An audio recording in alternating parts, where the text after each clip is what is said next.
Hello पिला माने समस्ते किपरि अछ आशा करछि समस्त बहुत भलरे थिबो। तो पिला माने आज क्लास रे तुमरो जो सामाजिक विज्ञान बही अछि पिला माने जहार इतिहास सेक्शन रो प्रथम पाठ बा चैप्टर वाइज देखिया बेला हमें चतुर्थ पाठ जहार नाम होछि पिला माने नूतन अभ्युदय सहर और राज्य। तो पिला माने आज गोटे वीडियो रे ए पूरा चैप्टर को हम एठारे कंप्लीट करबा।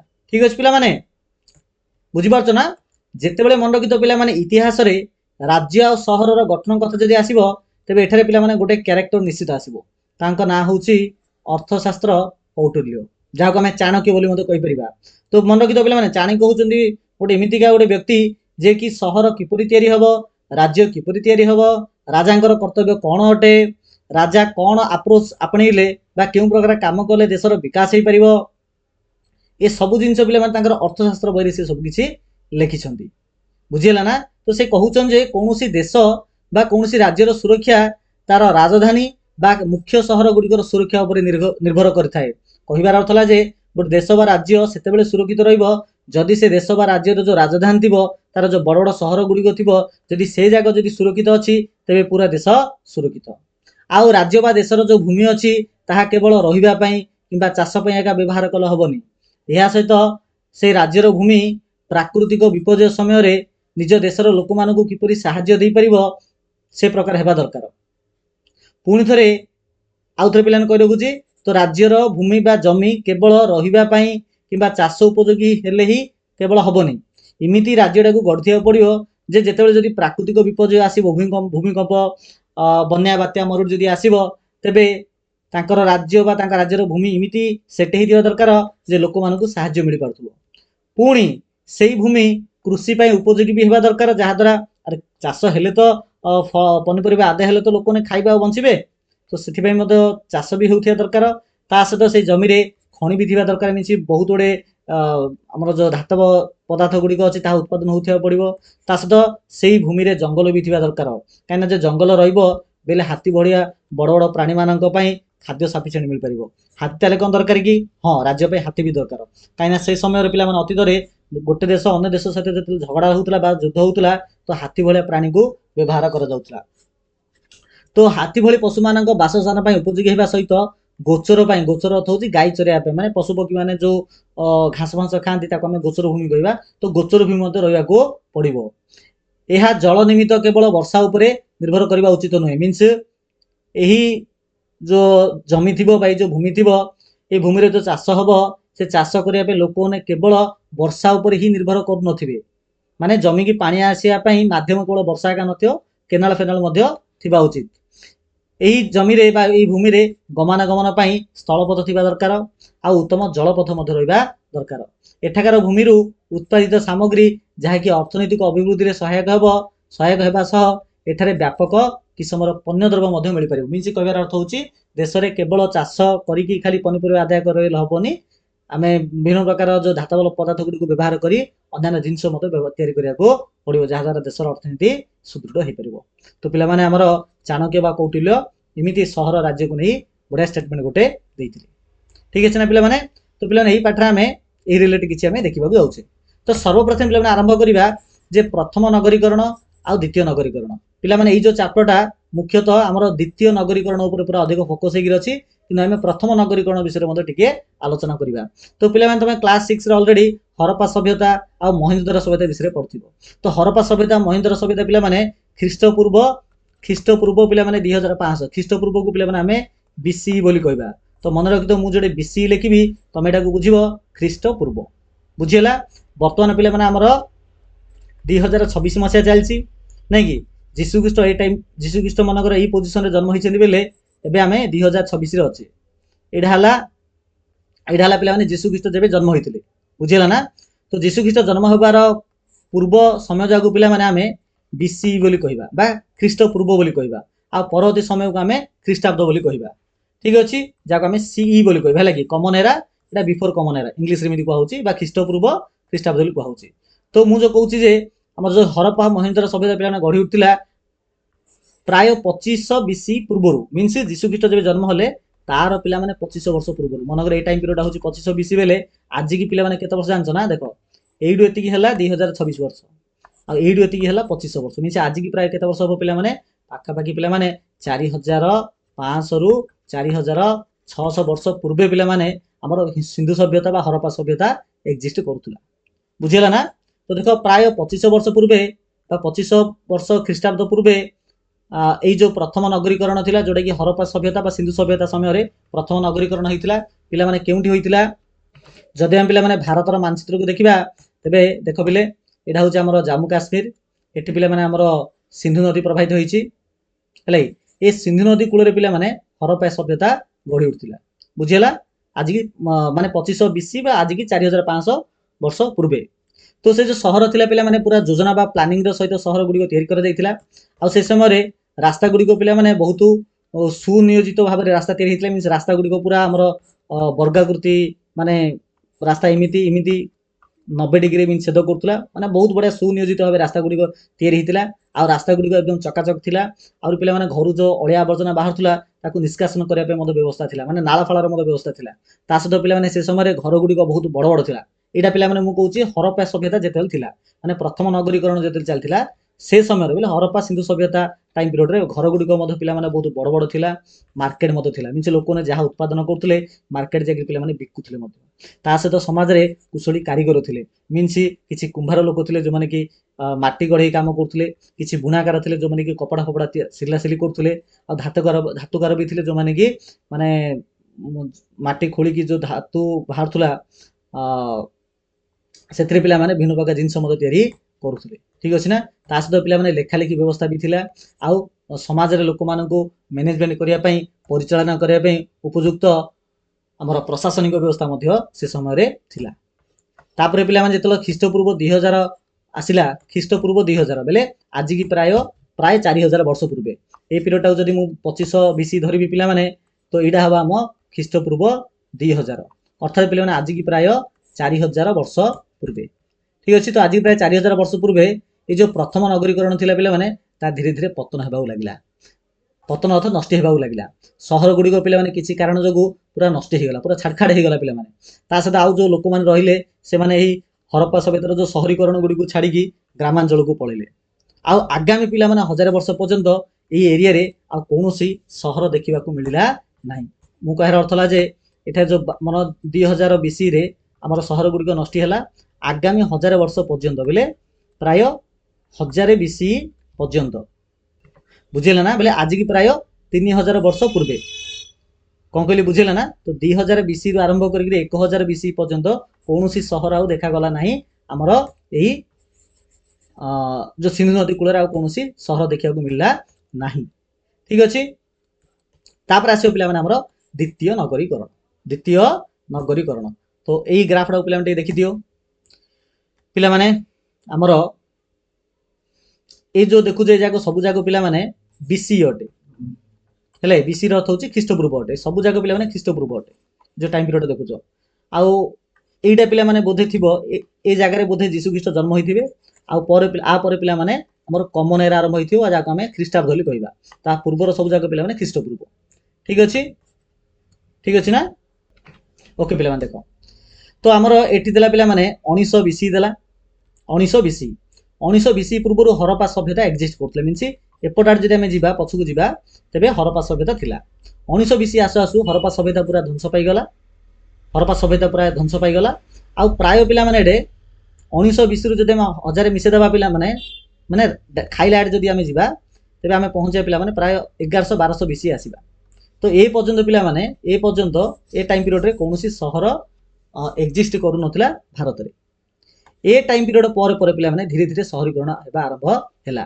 सेटा होची पिला माने धीरे धीरे प्रथम जनपद आरंभ होला तो हमें आगु देखिया पिला माने तो 1000 बा 1100 बीसी पर मन रखितो पिला माने 1100 बीसी पर 1101 आसीओनी मन रखितो केता आसीबो जानछ ना हमर 1099 आसीबो तापर 1098 आसीबो इमी देखि 1000 आइबो तापर 900 आसीबो तापर 800 आसीबो इमी हि जिवो एटा मन रखितो तो हमर जनपद आरंभ होला जनपद परे जनपद माने बहुत जोड़ जनपद मिसिक पिला माने महाजनपद होला तापर महाजनपद गुडी को जो थिला पिला माने हमर ख्रीष्टपूर्व 300 आसु आसु ए महाजनपद गुडी को ध्वंस हो गला आ तापर पिला माने हमर एम्पायर बा साम्राज्य आरंभ हो गला बा बहुत जोड़े महाजनपद मिसिक साम्राज्य हो गला ବୁଝିଲା ପିଲାମାନେ। ତ 1900 BC ପୂର୍ବରୁ ହରପ୍ପା ସଭ୍ୟତା ଥିଲା। 1900 BC ଆସୁ ଆସୁ ହରପ୍ପା ସଭ୍ୟତା ଧ୍ୱଂସ ପାଇଗଲା। 1900 BC ରୁ ପ୍ରାୟ 1100 BC ପର୍ଯ୍ୟନ୍ତ କୌଣସି ସହର ନଥିଲା। ଆଉ ହରପ୍ପା ସଭ୍ୟତା ପିରିୟଡ଼ଟାକୁ ପିଲାମାନେ ପ୍ରଥମ ନଗରୀକରଣ କୁହାଯାଏ। ଆଉ 1900 BC ରୁ 1200 1100 BC ପର୍ଯ୍ୟନ୍ତ କୌଣସି ସହର ଏକ୍ଜିଷ୍ଟ ହିଁ କରୁନଥିଲା। 1100 BC ପରେ ଆମର ଜନପଦ ଆରମ୍ଭ ହେଲା। ଆଉ 800 700 BC ସମୟରେ ହେଲା କି ଏଇଟା 800 BC, ଏଇଟା 700 BC, ଏ ସମୟରେ ମହାଜନପଦ ଆରମ୍ଭ ହେଲା। ଜନପଦ ବହୁତ ଗୁଡେ ମିଶିକି ମହାଜନପଦ ହେଲା। ଆଉ ଏ 800 700 BC ରୁ ଆମର ଦ୍ୱିତୀୟ ସହରୀକରଣ ଆରମ୍ଭ ହେଲା। ଦ୍ୱିତୀୟ ବା ସେକେଣ୍ଡ ଅର୍ବାନାଇଜେସନ ବା ଦ୍ୱିତୀୟ ସହରୀକରଣ ଏଇ ମହାଜନପଦ ଟାଇମ ପିରିୟଡରୁ ଆରମ୍ଭ ହେଲା। ଏ 800 700 ରୁ ଆରମ୍ଭ କରି ପିଲାମାନେ 300 ମସିହା ପର୍ଯ୍ୟନ୍ତ 300 BC ପର୍ଯ୍ୟନ୍ତ ମହାଜନପଦ ରହିଲା। ତାପରେ ଇଏ ମଧ୍ୟ ଧ୍ୱଂସ ପାଇଗଲା ଆଉ ସାମ୍ରାଜ୍ୟ ସୃଷ୍ଟି ହେଲା। ତ ସାମ୍ରାଜ୍ୟ କିପରି ସୃଷ୍ଟି ହେଲା ଆମେ ସେଟା ଆର ପରବର୍ତ୍ତୀ ଚାପ୍ଟର ଆମେ ଦେଖିବା। ଠିକ ଅଛି, ଚାଲ। ତ ପ୍ରାୟ 600 ଖ୍ରୀଷ୍ଟାବ୍ଦ ପୂର୍ବ ବା 600 BC ରେ ଆମର ଦ୍ୱିତୀୟ ନଗରୀକରଣ ଆରମ୍ଭ ହେଇଛି। ଠିକ ଅଛି, ଆଉ ସ୍ପେଶାଲି ପିଲାମାନେ ଏଟା କୋଡ ହେଇଛି ଯୋଉ ଦ୍ୱିତୀୟ ନଗରୀକରଣଟା ମୁଖ୍ୟତଃ ଆମର ଯୋଉ ଗାଙ୍ଗେୟ ସମତଳ ଅଞ୍ଚଳ ଅଛି ଆଉ ଯୋଉ ସିନ୍ଧୁ ସମତଳ ଅଞ୍ଚଳ ଅଛି ପିଲାମାନେ ଦେଖ ଏଇଟା ହଉଛି ଗାଙ୍ଗେୟ ଏଇଟା ହଉଛି ଆମର ସିନ୍ଧୁ ସମତଳ ଅଞ୍ଚଳ ଆଉ ଏଇଟା ହଉଛି ପିଲାମାନେ ଗାଙ୍ଗେୟ ସମତଳ ଅଞ୍ଚଳ। ତ ଗାଙ୍ଗେୟ ସମତଳ ଅଞ୍ଚଳ ଆଉ ସିନ୍ଧୁ ସମତଳ ଅଞ୍ଚଳରେ ମୁଖ୍ୟତଃ ପିଲାମାନେ ଆମର ଦ୍ୱିତୀୟ ନଗରୀକରଣଟା ଆରମ୍ଭ ହୋଇଥିଲା। ଆଚ୍ଛା, ଦ୍ୱିତୀୟ ନଗରୀକରଣ ଆରମ୍ଭ ହେଇଛି ବୋଲି ଆମେ ଜାଣିବା କେମିତି? କଣ ଆମ ପାଖରେ ପ୍ରମାଣ ଅଛି? ନା ବର୍ତ୍ତମାନ ଯୋଉ ଆମର ପ୍ରତ୍ନତତ୍ତ୍ୱବିଦ ମାନେ ଅଛନ୍ତି ସେମାନେ ଯୋଉ ଖୋଳାଖୋଳି କରୁଛନ୍ତି, ଯୋଉ ଖୋଳୁଛନ୍ତି, ସେଥିରୁ ପିଲାମାନେ ବହୁତ ସାରା ଏଭିଡେନ୍ସ ବା ବହୁତ ସାରା ପ୍ରମାଣ ମିଳିଛି ଯାହାକି କହୁଛି ଯେ ଦ୍ୱିତୀୟ ନଗରୀକରଣ ଏହି ଏରିଆରେ ହୋଇଥିଲା ବୋଲି। ତା ସହିତ ପିଲାମାନେ ମଧ୍ୟ କିଛି ସାହିତ୍ୟିକ ବହି ଅଛି, ଯେମିତିକି ବୈଦିକ ସାହିତ୍ୟ ବହି, ବୌଦ୍ଧ ଧର୍ମର ବା ଜୈନ ଧର୍ମର ଯୋଉ ସାହିତ୍ୟ ବହି ଯାକ ଅଛି ତାହା ମଧ୍ୟ ଦର୍ଶାଉଛି ଯେ ଆମର ଦ୍ୱିତୀୟ ନଗରୀକରଣ ଏହି ସମୟରେ ଥିଲା ବୋଲି। ଆଉ ମନେ ରଖିଥିବ ପିଲାମାନେ ଏଇ ଦ୍ୱିତୀୟ ନଗରୀକରଣ ଏଇ ଯୋଉ ଟାଇମ ପିରିୟଡରେ ଆମର ଏଇ ଯୋଉ ଟାଇମ ପିରିୟଡରେ ଦ୍ୱିତୀୟ ନଗରୀକରଣ ଯୋଉ ଆରମ୍ଭ ହେଇଥିଲା, ଯୋଉ ଘରର ଷ୍ଟାଇଲ ଗୁଡିକ ଥିଲା ପିଲାମାନେ ତାହା ଇଭେନ ଏବେ ମଧ୍ୟ ଏକ୍ଜିଷ୍ଟ କରୁଛି। ଏବେ ମଧ୍ୟ ଆମମାନଙ୍କର ଯୋଉ ଘର ଯାକ ତିଆରି ହଉଛି ପିଲାମାନେ ସେଇ ସମୟର ଢାଞ୍ଚାରେ ଏକା ବା କିଛିଟା ପରିବର୍ତ୍ତନ ହେଇକିରି ହଉଛି। ଏହାପରେ ପିଲାମାନେ ଆସିବା ଆମର ଜନପଦ ମହାଜନପଦ। ତ ପ୍ରଥମେ ଦେଖିବା ଜନପଦ। ମନେ ରଖିଥିବ ପିଲାମାନେ ଜନର ଅର୍ଥ ହଉଛି ଲୋକ ଆଉ ପଦର ଅର୍ଥ ହଉଛି ସ୍ଥାନ। କହିବାର ଅର୍ଥ ହେଲା ଯେ ଯେଉଁ ଜାଗାରେ ବା ଯେଉଁ ସ୍ଥାନରେ ଲୋକମାନେ ବସବାସ କରନ୍ତି ତାକୁ ଜନପଦ ବୋଲି କୁହାଗଲା। ବୁଝିହେଲା? ଆରେ ବୁଝିହେଲା? ଆଉ ଜନପଦରେ ପିଲାମାନେ ମାନେ ଜନପଦ ବି ଆସିବା ପୂର୍ବରୁ କିଛି ଗୋଷ୍ଠୀ ବା କିଛି କୂଳ ଥିଲା। ସେ କୂଳ ବା ଗୋଷ୍ଠୀ ପିଲାମାନେ ମିଶିକିରି ସେଇ କୂଳ ବା ଗୋଷ୍ଠୀ ମିଶିକିରି ପିଲାମାନେ ଜନପଦ ରୂପକ ଛୋଟ ଛୋଟ ରାଜ୍ୟ ତିଆରି ହେଲା। ଆଉ ସେ ଯୋଉ ଜନପଦ ରୂପକ ଛୋଟ ଛୋଟ ରାଜ୍ୟ ଗୁଡିକ ମୁଖ୍ୟତଃ ଜଣେ ଜଣେ ରାଜାଙ୍କ ଦ୍ୱାରା ଶାସିତ ହଉଥିଲା। ମିନ୍ସ ତାଙ୍କର ମୁଖିଆ ଜଣେ ଥିଲେ ଯାହାକୁ ରାଜା ବୋଲି କୁହାଯାଉଥିଲା। ହେଲା, ଜନପଦର ମୁଖ୍ୟକୁ ରାଜା ବୋଲି କୁହାଯାଉଥିଲା। ଆଗାମୀ କିଛି ବର୍ଷ ପରେ ଯେତେବେଳେ ସପ୍ତମ ଅଷ୍ଟମ BC ଆସିଲା, ସପ୍ତମ ଅଷ୍ଟମ ବୋଲି ଏ ଟାଇମ ପିରିୟଡ ଯେତେବେଳେ ଆସିଲା ପିଲାମାନେ ତ ଆମର ମହାଜନପଦ ଆରମ୍ଭ ହେଲା। ବୁଝିହେଲା? ତ ମହାଜନପଦରେ ପିଲାମାନେ କଣ ହେଲା ଜାଣିଛ ନା? ଛୋଟ ଛୋଟ ଯୋଉ ଜନପଦ ଥିଲା ତାକୁ ମିଶିକିରି ମହାଜନପଦ ତିଆରି ହେଲା।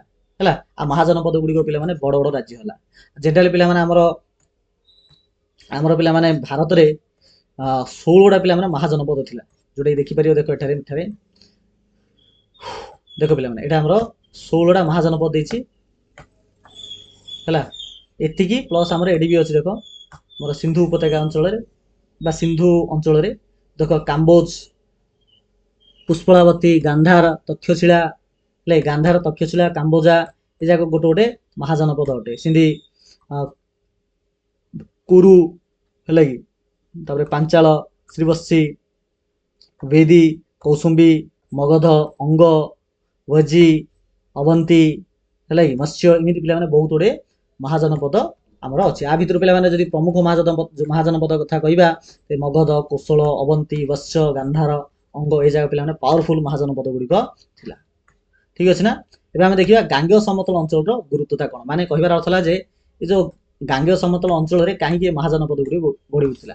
ଏବେ ଆମେ ମେପରେ ଦେଖିଲେ ଯେ ମୁଖ୍ୟତଃ ଗାଙ୍ଗେୟ ସମତଳ ଅଞ୍ଚଳ ପାଖରେ ଏକା ଏ ଯୋଉ ମହାଜନପଦ ଗୁଡିକ ଗଢି ଉଠିଛି। ତ କାହିଁକି ଗଢି ଉଠିଛି? ମୁଖ୍ୟତଃ ପିଲାମାନେ ଆର ପ୍ରଥମ କାରଣ ହେଲା ଯେହେତୁ ଗାଙ୍ଗେୟ ସମତଳ ଅଞ୍ଚଳରେ ଆମର ଗଙ୍ଗା ନଦୀ ପ୍ରବାହିତ ହୋଇଛି, ଯୋଉଟା କି ଚିରସ୍ଥାୟୀ ନଦୀ ଅଟେ। ତ ତାର ଉପକୂଳବର୍ତ୍ତୀ ଅଞ୍ଚଳ ଗୁଡିକ ପିଲାମାନେ ଉର୍ବର ମାଟିରେ ଗଢା। ଉର୍ବର ମାଟି ଯେହେତୁ ସେ ଜାଗାରେ ଅଛି ପିଲାମାନେ, ତ କୃଷି ମଧ୍ୟ ବହୁତ ପ୍ରବଳ ହଉଛି, ମାନେ ଚାଷବାସ ବହୁତ ବଢିଆ ହଉଛି, ଲୋକଙ୍କୁ ଖାଇବା ପାଇଁ କୌଣସି ଅସୁବିଧା ନାହିଁ। ଦ୍ୱିତୀୟ ହେଲା ଏଇ ଯୋଉ ଗଙ୍ଗା ନଦୀ କୂଳରେ ପିଲାମାନେ ଲୁହା ଅଧିକ ମିଳିଲା। ଲୁହା, ତ ମନେ ରଖିଥିବ ପିଲାମାନେ ସେକେଣ୍ଡ ଅର୍ବାନାଇଜେସନରେ ବା ଆମର ଦ୍ୱିତୀୟ ସହରୀକରଣରେ ବା ଦ୍ୱିତୀୟ ନଗରୀକରଣରେ ଲୁହାର ଆବିଷ୍କାର ଅଧିକ ହେଲା। ମାନେ ଏଇ ସମୟରେ ଯୋଉ 700-800 BC ସମୟରେ ଲୁହାର ଆବିଷ୍କାର ଯେମିତି ହେଲା, ଲୁହାକୁ ଅଧିକ ବ୍ୟବହାର କରାହେଲା, ଉପକରଣ ତିଆରି କରାହେଲା, ଲୁହାର ଅସ୍ତ୍ରଶସ୍ତ୍ର ତିଆରି କରାହେଲା। ଆଉ ଆ ପୂର୍ବରୁ ପିଲାମାନେ ବୋଲେ ଏ 800-700 BC ପୂର୍ବରୁ ଲୁହା ସେତେ ଏକ୍ଜିଷ୍ଟ କରୁନଥିଲା। ଯେତେବେଳେ ପିଲାମାନେ ହରପ୍ପା ସଭ୍ୟତା ବା ସିନ୍ଧୁ ସଭ୍ୟତା ଚାଲିଥିଲା, ମାନେ ପ୍ରଥମ ନଗରୀକରଣ ପିଲାମାନେ ହେଇଥିଲା, ସେ ସମୟରେ ଲୁହାର ବ୍ୟବହାର କରାଯାଉନଥିଲା। ତାହେଲେ କରାଯାଉଥିଲା କୋଉଟା ନା ଆମର କଂସା, ବ୍ରୋଞ୍ଜ ଏଇ ଜାଗା ସବୁ ବ୍ୟବହାର ହଉଥିଲା। ବୁଝିଲା ନା, କଂସା, ବ୍ରୋଞ୍ଜ ଏଇ ଜାଗା ବ୍ୟବହାର ହଉଥିଲା। କିନ୍ତୁ ଏଇ ସମୟରେ ଦ୍ୱିତୀୟ ନଗରୀକରଣ ସମୟରେ ଲୁହାକୁ ବେଶୀ ବ୍ୟବହାର କରାଗଲା। ତା ସହିତ ଯେହେତୁ ଗଙ୍ଗା ନଦୀ ଥିଲା ପିଲାମାନେ, ତ ନଦୀକୁ ପିଲାମାନେ ବାଣିଜ୍ୟ ପଥ ହିସାବରେ ମଧ୍ୟ ବ୍ୟବହାର କରାଯାଉଥିଲା। ଠିକ ଅଛି ନା। ଚାଲ ଏବେ ଦେଖିବା ସହର ଆଉ ରାଜଧାନୀ। ଯୋଉ ମହାଜନପଦ ଗୁଡ଼ିକ ଥିଲା ପିଲାମାନେ, ସେମାନଙ୍କର ନିହାତି ରାଜଧାନୀ ଥିବ, ସହର ଥିବ। ସେ ସହର ଗୁଡ଼ିକର ପିଲାମାନେ ପ୍ରୋଟେକ୍ସନ ପାଇଁ ଆମେ ଷ୍ଟାର୍ଟିଂରେ ଏକା ଦେଖିଲେ କୌଟିଲ୍ୟ କଣ କହିଛନ୍ତି, ଯେ ଯଦି ଦେଶର ଡେଭଲପ କରିବା ପାଇଁ ଚାହୁଁଛେ, ତେବେ ଦେଶରେ ଯେତିକି ସହର ଆଉ ରାଜଧାନୀ ଅଛି ତାର ସୁରକ୍ଷା କରିବା ନିହାତି ଆବଶ୍ୟକ। ତ ଏଇ ଜିନିଷଟା ଏଠି ବି ଏକ୍ଜିଷ୍ଟ କରୁଛି ପିଲାମାନେ। ତ ସହରର ସୁରକ୍ଷା ପାଇଁ ମୁଖ୍ୟତଃ ଦୃଢ ପିଲାମାନେ ପାଚେରୀ ତିଆରି କରାହଉଥିଲା। ମନେକର ଏଇଟା ଗୋଟେ ରାଜଧାନୀ ବା ଗୋଟେ ସହର ଯଦି ହେଇଥିବ, ଏହା ଚାରିପଟେ କଣ କରାହଉଥିଲା, ପ୍ରଥମେ ଗୋଟେ ଦୃଢ ପାଚେରୀ ପିଲାମାନେ ତିଆରି କରାହଉଥିଲା। ଦୃଢ ପାଚେରୀ କରିବା ସହିତ ପିଲାମାନେ ଗୋଟେ ଗଡ଼ ଖାଇବା, ଯାହାକୁ ମୋଟ ବୋଲି ଆମେ କହୁଛେ, ତାହା ମଧ୍ୟ ତିଆରି କରାହଉଥିଲା। ଗଡ଼ ଖାଇବା ମୋଟ ବୋଲି ପିଲାମାନେ କଣ ଦେଖ ପିଲେ, ଏଇଟା ହଉଛି ମନେକର ଆମର ସହର ବା ରାଜଧାନୀ ହେଇଥିବ, ତା ଚାରିପଟେ ପିଲାମାନେ ପାଚେରୀ ତିଆରି କରାହବ। ଏ ପାଚେରୀ ତିଆରି କରାହେଲା, ଏ ପାଚେରୀର ବାହାର ପଟେ ପିଲାମାନେ କଣ କରାହେଇଥିବ, ଗୋଟେ ଖାଲ କରାହେଇଯିବ, ବଡ ଖାଲ ଗୋଟେ କରାହବ। ବୁଝିଲା ନା, ବଡ ଖାଲ କରାହବ। ଆଉ ସେ ଖାଲରେ ପିଲାମାନେ ପାଣି ଭର୍ତ୍ତି କରାହେଇଯିବ। ଆଉ ଯୋଉ ଖାଲଟା ପିଲାମାନେ ପ୍ରାୟ 8 ମଣିଷ 10 ମଣିଷ ଖାଲ କରାହେଇଥିବ, ଆଉ ସେଥିରେ ପାଣି ଛାଡା ହେଇଥିବ, ମାନେ ଗୋଟେ କେନାଳ ଭଳିଆ ଗୋଟେ ହେଇଥିବ। ଆଉ ଏଠି ପିଲାମାନେ କୁମ୍ଭୀର ମଧ୍ୟ ଛଡା ହେଇଯିବ। ଆଉ ରାଜ୍ୟ ଭିତରକୁ ବା ସହର ଭିତରକୁ ବା ରାଜଧାନୀ ଭିତରକୁ ଏଣ୍ଟ୍ରି କରିବା ପାଇଁ ଗୋଟେ ଛୋଟିଆ ଗେଟ୍ କରାହେଇଥିବ, ଯାହାକୁ ସଂକୀର୍ଣ୍ଣ ଦ୍ୱାର ବୋଲି କୁହାହେଲା। ତ ଛୋଟିଆ ଗେଟ୍ ଗୋଟେ କରାହେଇଥିବ, ଏଠି ଗେଟ୍ ଲଗାହେଇଥିବ, ଆଉ ଏଠି ପ୍ରହରୀ ମାନେ ଆରାମସେ ଜଗୁଥିବେ। ଆଉ ଏଇ ଯୋଉ ପାଚେରୀ ଗୁଡ଼ିକ ବା ଏଇ ଯୋଉ ଗଡ଼ଖାଇ ଗୁଡ଼ିକ ପିଲାମାନେ ଯଦିଓ ଆଜିକି ପ୍ରାୟ 25 ବର୍ଷ ପୁରୁଣା ଅଟେ। ଆରେ 25 ବର୍ଷ ପୁରୁଣା ହବ ନା, ଏଇ ଯୋଉ 600-700 ମସିହା ସମୟରେ ଯୋଉ ସହର ଗୁଡ଼ିକ ବା ଯୋଉ ରାଜଧାନୀ ଗୁଡ଼ିକ ଥିଲା, ବୋଲେ ଆଜିକି ପ୍ରାୟ 2005 ବର୍ଷ ପୂର୍ବେ ପିଲାମାନେ। ତ ଏବେ ମଧ୍ୟ ପିଲାମାନେ ସେ ଜାଗ ରହିଅଛି। ଆଚ୍ଛା, ଦ୍ୱିତୀୟ ସହରୀକରଣ ବା ଆମର ମହାଜନପଦ ଯେତେବେଳେ ଚାଲିଥିଲା ପିଲାମାନେ, ତ ରାଜନୈତିକ ପ୍ରଣାଳୀ କୋଉ ପ୍ରକାର ଥିଲା ଦେଖିବା। ରାଜତନ୍ତ୍ର ପ୍ରଥମେ ଦେଖିବା କଣ ଥିଲା। ତ ପିଲାମାନେ ସମାଜରେ ରାଜା ସର୍ବୋଚ୍ଚ ଥିଲେ। ଆଉ ରାଜାଙ୍କର ପଦବୀଟା ପିଲାମାନେ ବଂଶାନୁକ୍ରମିକ ଥିଲା। ମିନ୍ସ ରାଜାର ପୁଅ ରାଜା, ତା ପୁଅ ରାଜା, ତା ପୁଅ ରାଜା, ଏମିତି ସିଷ୍ଟମରେ ଥିଲା। ଯୋଉ ରାଜା ଥିଲେ ପିଲାମାନେ, ରାଜାଙ୍କର କଣ କଣ ସବୁ କାମ ଥିଲା। ରାଜାଙ୍କର ମୁଖ୍ୟ କାମ କଣ ଥିଲା, ରାଜାଙ୍କର ମୁଖ୍ୟ କାମ ଥିଲା କର ଆଦାୟ କରିବେ, ଟ୍ୟାକ୍ସ କଲେକ୍ସନ କରିବେ। ଆଉ ସମାଜରେ ଯେପରି ଲୋକମାନେ ଶାନ୍ତି ଶୃଙ୍ଖଳା ସହ ରହିବେ ତାର ବ୍ୟବସ୍ଥା କରିବେ। ଦେଶର ପ୍ରୋଟେକ୍ସନ ବା ରାଜ୍ୟର ପ୍ରୋଟେକ୍ସନ ପାଇଁ ଦୁର୍ଗ ନିର୍ମାଣ କରିବେ ବା ପାଚେରୀ ନିର୍ମାଣ କରିବେ। ଆଉ ଯୋଉ ସୈନ୍ୟମାନଙ୍କୁ ମ୍ୟାନେଜମେଣ୍ଟ କରିବେ, ସୈନ୍ୟମାନଙ୍କର ପରିଚାଳନା ମଧ୍ୟ କରିବେ। ଏତିକି ଥିଲା ପିଲାମାନେ ରାଜାଙ୍କର ମୁଖ୍ୟ କାର୍ଯ୍ୟ। ଠିକ ଅଛି। ତାପରେ ଆସିଲା ପିଲାମାନେ ଗଣତନ୍ତ୍ର। ସେ ସମୟରେ ଏଇ ଯୋଉ ମହାଜନପଦ ଟାଇମ ପିରିୟଡରେ ପିଲାମାନେ, ମହାଜନପଦ ଟାଇମ ପିରିୟଡରେ ଗଣତାନ୍ତ୍ରିକ ପିଲାଙ୍କର ବ୍ୟବସ୍ଥା ବି ଥିଲା। ଆମେ ଦେଖିଥିଲେ ଯେ ଆମର 16ଟା ମହାଜନପଦ ଅଛି। ଏଇ 16ଟା ମହାଜନପଦରୁ ପିଲାମାନେ 2ଟା ଏମିତି ମହାଜନପଦ ଥିଲା, ଗୋଟେ ହଉଛି ୱାଜି ଆଉ ଗୋଟେ ହଉଛି ମଲ୍ଲା। ଏମିତି ଯୋଉ 2ଟା ମହାଜନପଦ ଅଛି ପିଲାମାନେ, ଏଠାରେ ସିଷ୍ଟମ ଟିକେ ଅଲଗା ଥିଲା। ଏଠି 2+14 ଲେଖି ଦଉଛି ପିଲାମାନେ। ଏଇ ଯୋଉ 2ଟା ମହାଜନପଦ ମୁଁ କହିଲି, ଏଠାରେ ପିଲାମାନେ ଟିକେ ଗଣତାନ୍ତ୍ରିକ ପଦ୍ଧତିରେ କାମ ହଉଥିଲା। ଆଉ ଯୋଉ ବଳକା 14ଟାରେ ସେଟା ରାଜା ସର୍ବୋଚ୍ଚ ଥିଲେ, ଆଉ ରାଜାର ପୁଅକୁ ରାଜା ହିଁ କରାହଉଥିଲା, ବଂଶାନୁକ୍ରମିକ ହଉଥିଲା। କିନ୍ତୁ ଏଇ ଯୋଉ 2ଟା ମହାଜନପଦ ଆସିଲା ପିଲାମାନେ, ଏଠାରେ ସେମିତି ନାହିଁ। ରାଜାର ପୁଅ ରାଜା ନାହିଁ। ଜଣେ ରାଜା ହେଇଥିବ, ସେ ମରେଇଲା ପରେ ଆଉ ଗୋଟେ କିଏ ରାଜା ହବ, ସେଟା ଗୋଟେ ସଭା ସମିତି ରହୁଥିଲା, ତା ଦ୍ୱାରା ଡିସାଇଡ କରାହଉଥିଲା। ରାଜାର ପୁଅ ରାଜା ହବ ବୋଲି ସେମିତି କିଛି ନଥିଲା। ବୁଝିହେଲା। ତ ଏହାର ଦେଖ ବିଶେଷତା କଣ ଥିଲା ନା, ସଭା ଦ୍ୱାରା ମୁଖ୍ୟତଃ ନିଷ୍ପତ୍ତି ନିଆଯାଉଥିଲା, ରାଜା ମନ ଇଚ୍ଛା ନିଷ୍ପତ୍ତି ନେଇ ପାରୁନଥିଲେ। ଆଉ ଭୋଟିଂ ପ୍ରଣାଳୀ ହଉଥିଲା ପିଲାମାନେ, ସେ ସମୟରେ ବି ଭୋଟିଂ, ମାନେ ଆଜି ପ୍ରାୟ 25 ବର୍ଷ ତଳେ, 2500 ବର୍ଷ ତଳେ ଭୋଟିଂ ସିଷ୍ଟମ ବି ଥିଲା, ଏଇ ଯୋଉ ୱାଜି ଆଉ ମଲ୍ଲ ନାମକ ଆମର ମହାଜନପଦରେ। ଆଉ ରାଜାଙ୍କୁ ଚୟନ ବି କରାହଉଥିଲା। ଆଉ ରାଜା ଯଦି ଥିବେ, ଯଦି ସେ ଠିକ ସେ କାମ ନ କରିବେ, ରାଜାଙ୍କୁ ବାହାର ମଧ୍ୟ କରିଦିଆଯାଉଥିଲା। ଏଇଟା ଥିଲା ପିଲାମାନେ ଭାରତର ପ୍ରଥମ ପ୍ରାରମ୍ଭିକ ଗଣତନ୍ତ୍ର ବୋଲି ଆମେ କହିପାରିବା। ଠିକ ଅଛି। ଏବେ ଆମେ ସଭା ସମିତି କଥା ବି ଦେଖୁଥିଲେ। ଯୋଉ ସଭା ସମିତି ଗୁଡ଼ିକ ଥିଲା, ସେ ସଭା ସମିତିରେ ଯୋଉମାନେ ରହୁଥିଲେ, ତାଙ୍କ କଥା ରାଜା ଶୁଣୁଥିଲେ। ତ ସେ ସଭା ସମିତିରେ କିଏ ରହୁଥିଲେ ନା, ଯେତିକି ବୁଜୁର୍ଗ ବା ଯେତିକି ବୁଢା ଲୋକ ଥିଲେ, ଜ୍ଞାନୀ ଲୋକ ଥିଲେ, ସେମାନେ ଏଇ ସଭା ସମିତିର ମେମ୍ବର ହିସାବରେ ରହୁଥିଲେ। ଏମାନଙ୍କର କାମ କଣ ଥିଲା, ସଭା ସମିତିର କାମ କଣ ଥିଲା ନା, ଏମାନେ ରାଜାଙ୍କୁ ପରାମର୍ଶ ଦଉଥିଲେ, ନିଷ୍ପତ୍ତି ନେବାରେ ରାଜାଙ୍କୁ ସାହାଯ୍ୟ କରୁଥିଲେ। ରାଜା ଯଦି ଅଯୋଗ୍ୟ ହେଇଥିବେ, ଦରକାର ପଡ଼ିଲେ ରାଜାଙ୍କୁ ନିଜ ରାଜଗାଦିରୁ ମଧ୍ୟ କାଢି ବି ଦଉଥିଲେ। କେତେ ପାୱାରଫୁଲ ଥିଲା ପିଲାମାନେ। ତାପରେ ଆସିଲେ ପିଲାମାନେ ମୁଖ୍ୟ ନବୀକରଣ। ସବୁ କଣ ଇନୋଭେଟିଭ ସବୁ ଜିନିଷ ହେଇଥିଲା ଏଇ ସମୟରେ, ମାନେ ଆମର ମହାଜନପଦ ଟାଇମ ପିରିୟଡରେ ବା ଦ୍ୱିତୀୟ ସହରୀକରଣ ସମୟରେ କଣ ସବୁ ନୂଆ ଜିନିଷ ଏ ସମୟରେ ହେଇଥିଲା। ପ୍ରଥମ ହଉଛି ପିଲାମାନେ ଏଠି ଲୁହାର ବ୍ୟବହାର ହେଇଥିଲା। ଲୁହାର ପ୍ରଯୁକ୍ତି ବିଦ୍ୟା, ମାନେ ଲୁହାର ଯୋଉ ନଲେଜ ଅଛି, ଲୋକମାନେ ଜାଣିଥିଲେ, ଲୁହାକୁ ଉତ୍ପାଦନ କରୁଥିଲେ, ଲୁହାର ବିଭିନ୍ନ ପ୍ରକାର ଜିନିଷ ମଧ୍ୟ ତିଆରି କରୁଥିଲେ। ମାନେ ଆଗରୁ ଯେତେବେଳେ ପ୍ରଥମ ନଗରୀକରଣ ବା ହରପ୍ପା ସଭ୍ୟତା ଥିଲା ପିଲାମାନେ ସେ ସମୟରେ କଂସା ଓ ବ୍ରୋଞ୍ଜର ବେଶୀ ବ୍ୟବହାର ହେଉଥିଲା। କିନ୍ତୁ ଯେତେବେଳେ ଦ୍ୱିତୀୟ ସହରୀକରଣ ଆସିଲା କଂସା ବ୍ରୋଞ୍ଜକୁ ସେତେ ବ୍ୟବହାର କରାଗଲାନି, ଲୁହାକୁ ବ୍ୟବହାର କରାଗଲା। ତ ଲୁହାକୁ ବ୍ୟବହାର କରିବା ଦ୍ୱାରା ପିଲାମାନେ ଲାଭ କ'ଣ ମିଳିଲା ନା କୃଷି କ୍ଷେତ୍ରରେ ପିଲାମାନେ ବହୁତ ବୈପ୍ଳବିକ ପରିବର୍ତ୍ତନ ଆସିପାରିଲା। କାହିଁକିନା ଲୁହାର ବିଭିନ୍ନ ପ୍ରକାର ଯନ୍ତ୍ରପାତି ତିଆରି କରାହେଲା। ସେ ଲୁହାର ଯନ୍ତ୍ରପାତିକୁ ପିଲାମାନେ ଚାଷ କାର୍ଯ୍ୟରେ ଯେମିତି ବ୍ୟବହାର କରାହେଲା ତ ଚାଷ ଅଧିକ ଭଲସେ ହେଇପାରିଲା, ଉତ୍ପାଦନ ମଧ୍ୟ ବଢ଼ିଆ ହେଇପାରିଲା। ଏହା ସହିତ ପିଲାମାନେ ଲୁହାରେ ବହୁତ ଗୁଡ଼ିଏ ଅସ୍ତ୍ରଶସ୍ତ୍ର ମଧ୍ୟ ତିଆରି କରାହେଲା, ଯେଉଁ ଅସ୍ତ୍ରଶସ୍ତ୍ରକୁ ରାଜାମାନେ ବ୍ୟବହାର କଲେ ଯୁଦ୍ଧ କ୍ଷେତ୍ରରେ ଆଉ ଅତି ସହଜରେ ଅନ୍ୟ ରାଜ୍ୟଗୁଡ଼ିକୁ ବା ପଡ଼ୋଶୀ ରାଜ୍ୟଗୁଡ଼ିକୁ ହରାଇ ଦେବାର, ନିଜ ଅଧୀନକୁ ତାଙ୍କ ରାଜ୍ୟକୁ ଆଣିଦେବାର। ଏହାଦ୍ୱାରା ପିଲାମାନେ କ'ଣ ହେଲା ନା ଧୀରେ ଧୀରେ ରାଜ୍ୟର ଆକାର ମଧ୍ୟ ବୃଦ୍ଧି ପାଇବାକୁ ଲାଗିଲା। ଆଉ ଦ୍ୱିତୀୟ ସହରୀକରଣ ଟାଇମ୍ ପିରିୟଡ଼ରେ ପିଲାମାନେ ବା ମହାଜନପଦ ଟାଇମ୍ ପିରିୟଡ଼ରେ ମୁଦ୍ରାର ମଧ୍ୟ ବ୍ୟବହାର ଆସିଲା। ତ ପ୍ରଥମ ପିଲାମାନେ ମୁଦ୍ରା ରୂପାର ତିଆରି ହେଇଥିଲା ଏ ସମୟରେ। ଆଉ ରୂପାର ଯେଉଁ ମୁଦ୍ରା ଥିଲା ପିଲାମାନେ ସେଥିରେ କିଛି ଚିହ୍ନ ବି କରାଯାଉଥିଲା ସେ କଏନ୍ରେ ବା ସେ ମୁଦ୍ରାରେ, ଯାହାକୁ ପଞ୍ଚମାର୍କ କଏନ୍ସ ବୋଲି କୁହାଯାଉଥିଲା। ପଞ୍ଚମାର୍କ କଏନ୍ସ ବୋଲି କୁହାଯାଉଥିଲା। ଯଦିଓ ପ୍ରଥମେ ରୂପାରେ ପିଲାମାନେ କଏନ୍ ଗୁଡ଼ିକ ବା ମୁଦ୍ରା ଗୁଡ଼ିକ ତିଆରି ହେଉଥିଲା, କିନ୍ତୁ ପରେ ପରେ ଏଇଟା ତାମାନେ ତମ୍ବା ହେଲା, ଯାହାକୁ ଆମେ କପର କହିବା। ତ ତମ୍ବା ଆଉ ସୁନାର ମଧ୍ୟ କଏନ୍ ମଧ୍ୟ ଧୀରେ ଧୀରେ ତିଆରି ହେଲା। ଆଉ ଏ କଏନ୍ ଗୁଡ଼ିକୁ ବାଣିଜ୍ୟ କ୍ଷେତ୍ରରେ ବ୍ୟବହାର କରାଯାଉଥିଲା, ଆଉ ଦେଶର ଅର୍ଥନୀତି କ୍ଷେତ୍ରରେ ମଧ୍ୟ ପିଲାମାନେ ବ୍ୟବହାର କରାଯାଉଥିଲା। ଏହାପରେ ନେକ୍ସଟ ଟପିକ୍ ଆସିଲା ପିଲାମାନେ ବାଣିଜ୍ୟ ଓ ଯୁଦ୍ଧ। ବାଣିଜ୍ୟ ଆଉ ଯୁଦ୍ଧ। ତ ମୁଖ୍ୟତଃ ବାଣିଜ୍ୟ ବା ବେପାର କଥା ଯଦି କହିବା ତ ରାଜ୍ୟ ରାଜ୍ୟ ଭିତରେ ଆଉ ରାଜ୍ୟ ବାହାରେ ମଧ୍ୟ କ'ଣ କରୁଥିଲେ ନା ବେପାର ହେଉଥିଲେ। କହିବାର ଅର୍ଥ ହେଲା ଯେ ଯଦି ଆମେ ମହାଜନପଦ କଥା ଦେଖିବା, ଏ ପ୍ରତ୍ୟେକ ମହାଜନପଦ ମାନଙ୍କର ଏଇ ମହାଜନପଦ ଏମାନଙ୍କ ସହିତ ଏମାନଙ୍କ ସହିତ ସମସ୍ତଙ୍କ ସହିତ ବେପାର ବାଣିଜ୍ୟ ମାନେ ସବୁ କରୁଥିଲେ ହେଲା ନା। ତ ବେପାର ବାଣିଜ୍ୟ କରିବା ଦ୍ୱାରା ସମସ୍ତଙ୍କ ଭିତରେ ଗୋଟେ ମିତ୍ରତା ଆସିବାର, ଭିନ୍ନ ଭିନ୍ନ ଅଞ୍ଚଳ ଭିତରେ ଗୋଟେ କନେକ୍ସନ ହେବାର, ଆଉ ବେଳେବେଳେ ଯୁଦ୍ଧ ମଧ୍ୟ ହେବାର। ଆଉ ଏହାପରେ ଧୀରେ ଧୀରେ ପିଲାମାନେ କ'ଣ ହେଲା ନା ଆମର ସାମ୍ରାଜ୍ୟ ଆଡ଼େ ଗତି କଲା। ମୁଁ ଆଗରୁ କହି ରଖିଛି ଯେ ପ୍ରଥମେ ଜନପଦ ଥିଲା, ଜନପଦ ଗୁଡ଼ିକ ମିଶିକିରି ମହାଜନପଦ ହେଲା। ପରେ ମହାଜନପଦ ଯେତେବେଳେ 300 BCରେ ଧ୍ୱଂସ ପାଇଗଲା, ତାପରେ ମହାଜନପଦ ଗୁଡ଼ିକ ସାମ୍ରାଜ୍ୟରେ ପରିଣତ ହେଇଗଲା। ଠିକ ଅଛି ନା। ଏହି ସମୟରେ ପିଲାମାନେ ବାଣିଜ୍ୟ ପଥ ମଧ୍ୟ ବାହାରିଥିଲା। ବାଣିଜ୍ୟ ପଥର ଅର୍ଥ ହେଉଛି ଉତ୍ତର ପଥ ଦକ୍ଷିଣ ପଥ। କହିବାର ଅର୍ଥ ହେଲା ଯେ ପିଲାମାନେ ଆମର ଯେଉଁ ସମଗ୍ର ଭାରତବର୍ଷ ଅଛି ପିଲାମାନେ, ସେ ସମଗ୍ର ଭାରତବର୍ଷକୁ ଦୁଇଟି ମାନେ ଏତରେ ବିଭକ୍ତି କରାହେଲା, ଦୁଇଟା ପଥରେ ବିଭକ୍ତ କରାହେଲା। ପ୍ରଥମ ହେଉଛି ପିଲାମାନେ ଉତ୍ତର ପଥ। ଉତ୍ତର ପଥ ବୋଲେ କୋଉଟା ଜାଣିଛ ନା ପିଲାମାନେ, ଭାରତର ଉତ୍ତର ପୂର୍ବାଞ୍ଚଳରୁ ଆରମ୍ଭ କରିକିରି ଆମର ଗାଙ୍ଗେ ସମତଳ ଅଞ୍ଚଳ ଦେଇକିରି ଆମର ଏଇ ଯେଉଁ ଅଙ୍ଗ ନାମକ ଯେଉଁ ମହାଜନପଦ ଥିଲା ଏଇ ପର୍ଯ୍ୟନ୍ତ।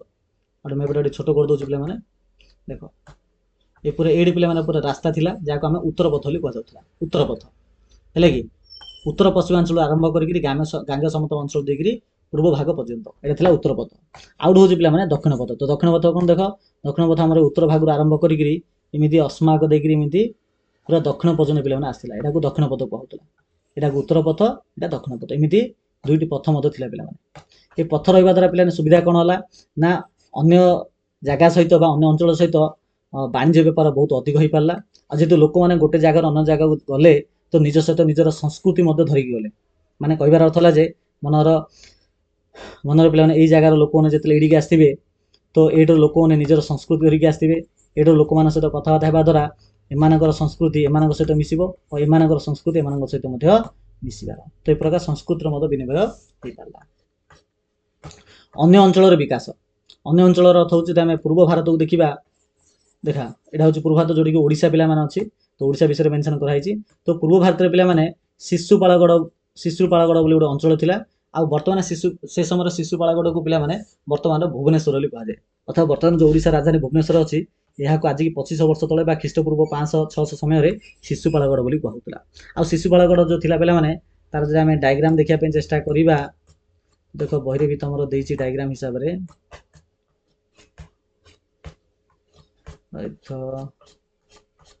ହଁ ଦେଖ ପିଲାମାନେ, ଏଇଟା ହେଉଛି ପିଲାମାନେ ଶିଶୁପାଳଗଡ଼। ଏମିତି ପିଲାମାନେ ଥିଲା। ଏଇ ଶିଶୁପାଳଗଡ଼ ପିଲାମାନେ 1948 ମସିହାରେ ଖୋଳିକିରି ବାହାର କରାଗଲା।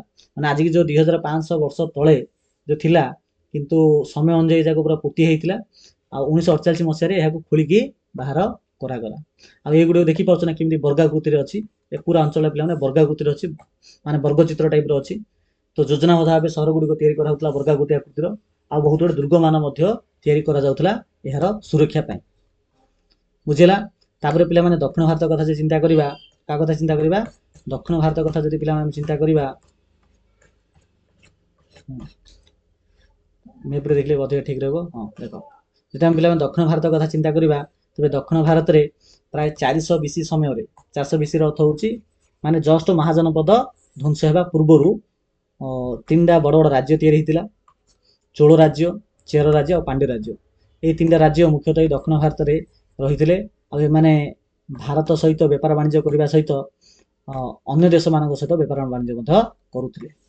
ଠିକ୍ ଅଛି ପିଲାମାନେ, ଓକେ। ତାପରେ ଆସିଲା ପିଲାମାନେ ବର୍ଣ୍ଣ ଜାତି ସିଷ୍ଟମ ଆସିଲା। ତ ପ୍ରଥମେ ଜାତିଗତ ଦେଖିବା। ମୁଖ୍ୟତଃ ପିଲାମାନେ ସେ ସମୟରେ ଜାତି ବୋଲେ ଯୋଉ 500 BC ସମୟରେ ଆଉ ଗୋଟେ ପିଲାମାନେ ମନେ ରଖିଥ, ଆଉ ଗୋଟେ ଜିନିଷ ହେଲା ଖ୍ରୀଷ୍ଟପୂର୍ବ 600, ଏଇଟା ହେଉଛି 600 BC ଧର।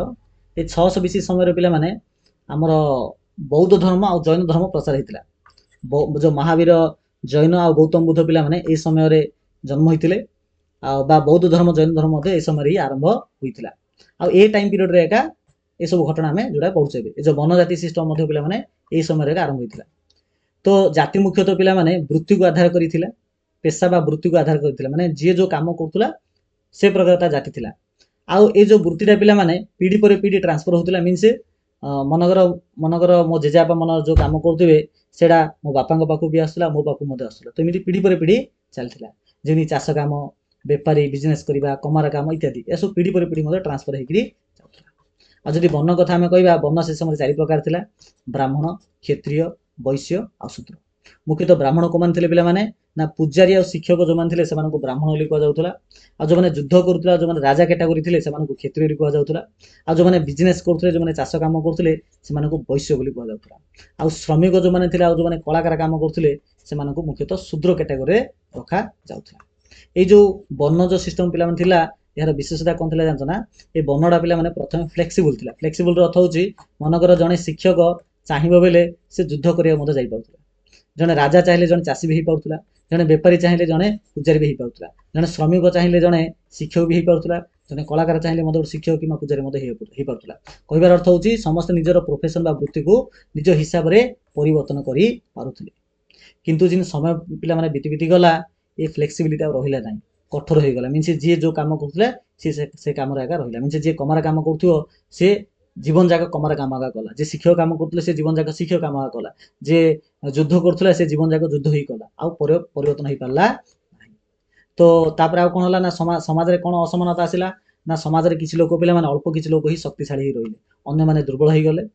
ତ ସମାଜ ଆଦର୍ଶବାଦ ସେତେବେଳେ ହବ ଯଦି ସମାଜରେ ସମାନତା ରହିବ। କିନ୍ତୁ ବାସ୍ତବରେ ପିଲାମାନେ ସମାଜରେ ସମାନତା ରହିଲା ନାହିଁ, ଅସମାନତା ରହିଲା। ବୁଝିଲା ପିଲାମାନେ? ଏହା ପରେ ଦେଖିବା ସାଂସ୍କୃତିକ ବିକାଶ କଣ ନା ଏଇ ସମୟରେ ପିଲାମାନେ ବୈଦିକ ଚିନ୍ତାଧାରା, ବୌଦ୍ଧ ଧର୍ମ ଆଉ ଜୈନ ଧର୍ମ, ମୁଁ ତ ଏବେ କହୁଥିଲି ଆଜ୍ଞା ଏ ଯୋଉ 600 BCରେ ବୌଦ୍ଧ ମହାବୀର ଜୈନ ଗୌତମ ବୁଦ୍ଧ ଜନ୍ମ ହୋଇଥିଲେ। ଅର୍ଥାତ୍ ବୌଦ୍ଧ ଧର୍ମ, ଜୈନ ଧର୍ମ ଆଉ ବୈଦିକ ଚିନ୍ତାଧାରା ପିଲାମାନେ ଏ ସମୟରେ ପୁରା ଚାରିଆଡେ ପ୍ରସାର ହେଇଥିଲା। କୋଉମାନେ ପ୍ରସାର କରୁଥିଲେ? ଏ ଜାଗାକୁ ଯେତିକି ସନ୍ନ୍ୟାସୀ ଥିଲେ, ଯେତିକି ଲୋକମାନେ ଗୋଟେ ଜାଗାରୁ ଅନ୍ୟ ଜାଗାକୁ ବୁଲିବାକୁ ଯାଉଥିଲେ, ଯାହାକୁ ଆମେ ଜାତି ବୋଲି କହିବା, ତ ଏମାନେ ମୁଖ୍ୟତଃ ଏସବୁ ଧର୍ମ ଗୁଡ଼ିକ ପ୍ରସାର କରୁଥିଲେ। ତାପରେ ଆସିଲା ପିଲାମାନେ ଟାଇମ୍ ଲାଇନ୍ କଥା ଯଦି ଦେଖିବା ତ ଖ୍ରୀଷ୍ଟପୂର୍ବ 2500 BCରେ ପ୍ରଥମ ନଗରୀକରଣ ହେଇଥିଲା, ହରପ୍ପା ମହେନ୍ଦ୍ର ସଭ୍ୟତା। ଆଉ 2000 BCରେ ପ୍ରଥମ ନଗରୀକରଣର ପତନ ହେଲା। 1600 ମସିହା ମଧ୍ୟରେ ଦ୍ୱିତୀୟ ସହରୀକରଣ ହେଲା, ଯୋଉଥିରେ ଜନପଦ ଆରମ୍ଭ ହେଲା। 600 BC ବେଳୁ ମହାଜନପଦ ଆରମ୍ଭ ହେଲା। ଆଉ ଏଇ 600 BCରେ ଏକା ପିଲାମାନେ ବୌଦ୍ଧ ଧର୍ମ, ଜୈନ ଧର୍ମ ବି ସୃଷ୍ଟି ହେଇଥିଲା। ଆଉ 300 BC ଆସୁ ପିଲାମାନେ ଏଇ ଯୋଉ ମହାଜନପଦ ଥିଲା ତା ଧ୍ୱଂସ ପାଇଗଲା। ତ ପିଲାମାନେ এই ପ୍ରକାର ଆମର ଏଇ ପ୍ରଥମ ଚାପ୍ଟର ପୁରା ଡିଟେଲ୍ସ ଆମେ ଏଠାରେ ଡିସ୍କସ୍ କରିଦେଲେ। ଆଶା କରୁଛି ପିଲାମାନେ ଭିଡ଼ିଓଟା ସମସ୍ତଙ୍କୁ ଭଲ ଲାଗିଥିବ। ଏହାର ପରବର୍ତ୍ତୀ କ୍ଲାସ୍ରେ ଆମେ ଏହାର ଯୋଉ କ୍ୱେଶ୍ଚିନ୍ ଆନ୍ସର ଅଛି ପିଲାମାନେ ତାକୁ ଆମେ ପୁରା ବଢ଼ିଆ ଭାବରେ ଡିସ୍କସ୍ କରିବା। ଠିକ୍ ଅଛି ନା? ବେଶୀ ନାହିଁ ପିଲାମାନେ, ବହୁତ ଅଳ୍ପ ପ୍ରଶ୍ନ ଅଛି ଏହାର, ତାକୁ ଆମେ ଡିସ୍କସ୍ କରିବା। ତ ସମସ୍ତେ ନିଶ୍ଚିତ ଭାବେ କମେଣ୍ଟ ସେକ୍ସନରେ କହିବ ଯେ ଭିଡ଼ିଓଟା କେମିତି ଲାଗିଲା। ଚାଲ ଭିଡ଼ିଓକୁ ଆମେ ଏଠି ଏଣ୍ଡ କରିବା। ସମସ୍ତଙ୍କୁ ଥ୍ୟାଙ୍କ ୟୁ ସୋ ମଚ୍।